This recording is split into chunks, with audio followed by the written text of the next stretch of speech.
Bicycle, bicycle, bicycle. I want to ride my bicycle, bicycle, bicycle. I want to ride my bicycle. I want to ride my bike. I want to ride my bicycle. I want to ride it where I like. You say black, I say white. You say black. Let's introduce him, and then we'll get into what's going on in Temple City and all the good stuff that's going on there. Good morning, Councilmember Chavez. Are you there? Yes, I am. Good morning. Thank you so much for coming on the show. We really appreciate your time, especially as Temple City is moving forward with some really exciting new developments on its major thoroughfares. We thought we could start with just a little bit of your background. Councilmember Marlene Garcia of Baldwin Park just told us about how she got on a bike again for the first time in many years recently, and how that changed her perspective on this issue and what communities can do to improve cycling. Have you been cycling recently, or what's your experience been in Temple City? Well, I have, of course, and just a real quick story. I actually grew up in Baldwin Park, so I'll have to tell Marlon that I used to ride my bike to school in Baldwin Park, so that goes back a little ways. But I certainly I enjoy riding my bike. I currently try to get home from work in time to go for a bike ride, more or less to kind of clear my thoughts and also to get some good exercise in. As you know, we currently have no bike lanes in Temple City. However, we do have nice flat streets to ride on, and it's a good way of seeing the neighborhood. And rather than riding in a car, you get a good perspective, and from time to time you can stop and talk to residents to see what's on their mind. So it's very, very popular, getting more popular, of course, in our city. So the city has big plans for the two main thoroughfares in town, Rosemead and Las Tunas, which are, for those that don't know Temple City as well, the main business districts in town and really major arterial streets with a lot of traffic on them. What exactly is planned for these streets, and what changes can we expect to see in the next couple of years? Well, of course, our two main thoroughfares, of course, are Rosemead Blvd and Las Tunas. We're set to begin construction early next year, and with a completion date slated for 2014. It will contain multimodal elements, new bus shelters, seating nodes, bigger sidewalks, and of course traffic calming measures. But of course the thing we're most proud of is the separated bike lanes, which we're going to install. In fact, as you know, we're going to be the first city in San Diego Valley to install these separated bike lanes. And so we're very excited about that. Of course, with Rosemead Blvd project, we hope to make it more of a destination. We're going to, of course, incorporate public art, including, we've already talked about incorporating art into our bike racks along the boulevard. But it's going to include new landscaping, opportunities for outdoor dining, and basically our hope is to transform that corridor from just being a pass-through thoroughfare into more of a vibrant destination for not only our residents but people who are going through Temple City. The Las Tunas Drive project, of course, is just now in its design phase. In fact, we're having our first community meeting on November 14th to solicit public input. The project on Las Tunas is really more of a downtown revitalization. Las Tunas is our downtown area, and our task is to figure out how we can create a more welcoming environment that will draw visitors and of course promote more pedestrian activity, which we believe will support more economic development in the city. It's both projects, of course, are both part of our city's bike master plan, and as you know, we implemented, or we developed our first ever bike master plan in 2011 that will include 26, or almost 27 miles of bikeways. We're about halfway there now. We've got the 2 miles on Rosemead Blvd, and we just recently received a grant to create an additional 12.5 miles on Las Tunas and other streets throughout Temple City. So, we're very excited about it, and I know a lot of our residents are looking forward to it as well. So everything you've talked about sounds like the city is embracing the concept of complete streets, and that's a huge shift for the San Gabriel Valley. I think there are very few communities that have taken this concept and started to really think about how they can implement it in in a major way. We talked a little bit earlier with Councilmember Garcia about how this issue and how complete streets and multimodalism, how communities can encourage their elected officials or encourage those types of changes. What was kind of the impetus in Temple City that prompted this shift from never having a bike plan to suddenly adopting one and now moving forward with implementation and looking at other things you could do to major business districts like Las Tunas? Right.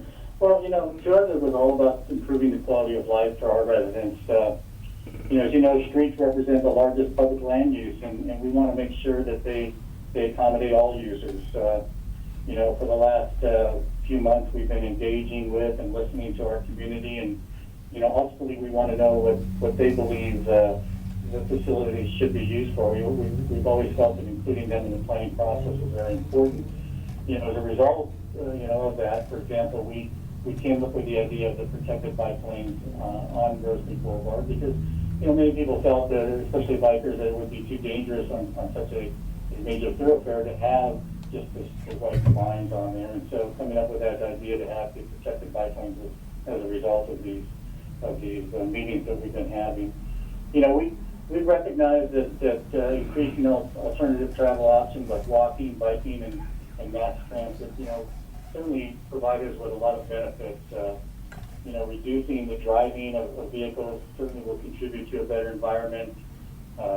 Encouraging physical activity, of course, will promote public health. And we believe, enhancing by having people walk and bike more, that will serve to enhance access, of course, to our local businesses that will hopefully support economic development. And then lastly, just promoting social interaction. We believe that these types of options will build a better community, will get people out talking to each other. And so, those are all good things.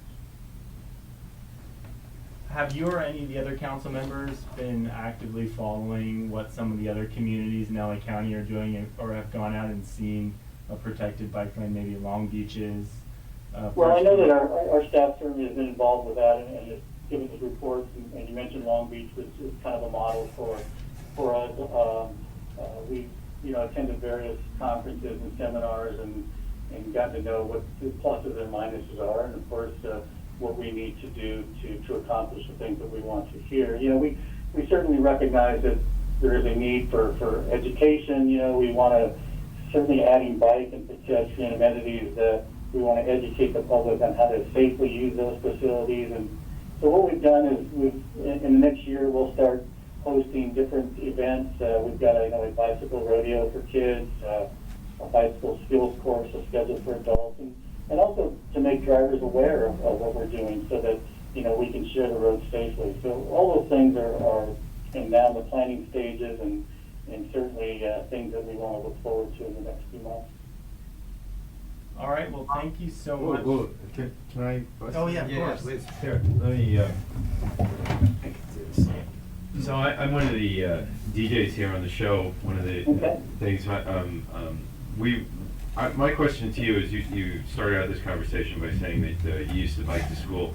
Do you think it's ever going to be safe enough again in Baldwin Park or where you are, Temple City, to actually say, go ahead and bike to school, son. It's going to be safe.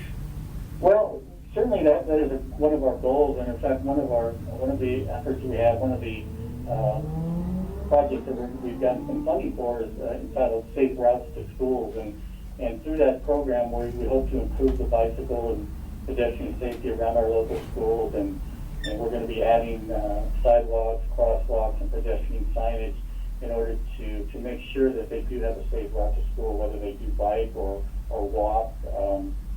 In our society today, we've become so attached to our vehicles that we take our vehicle even to go a block or to get something, and we're hoping to get people out and about and not only walking but riding their bikes. So yeah, I think that with the Safe Route to Schools program, the other thing that we've got, we've just developed a master plan for traffic calming and parking, downtown parking issues that we're going to address.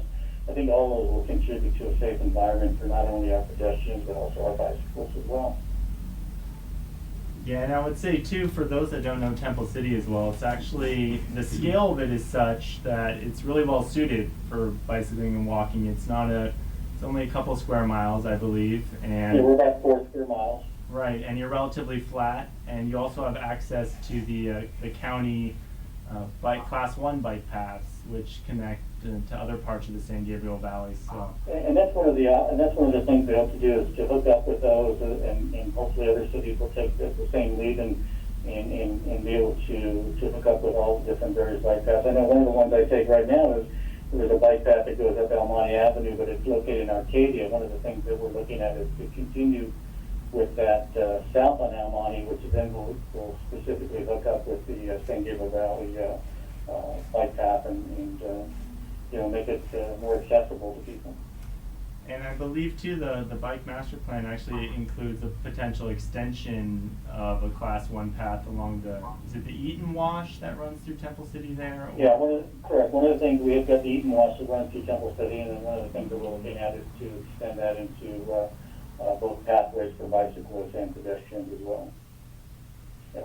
Right. Well, it sounds like you have a lot of exciting projects in the pipeline, and we certainly will be watching with great anticipation as these things move forward, as will, I know, a lot of folks in the county. So we'd like to thank you again for coming on, as well as your fellow council members and staff members for really pushing this issue forward and kind of really leading in the San Gabriel Valley on the complete streets front. Well, thank you very much for having us, and we're very excited about it, and hopefully as these things get done, we can talk more about those in the future, and convince everybody that, bicycling and walking and getting out there are good things. So thank you for all your efforts as well. Thanks again.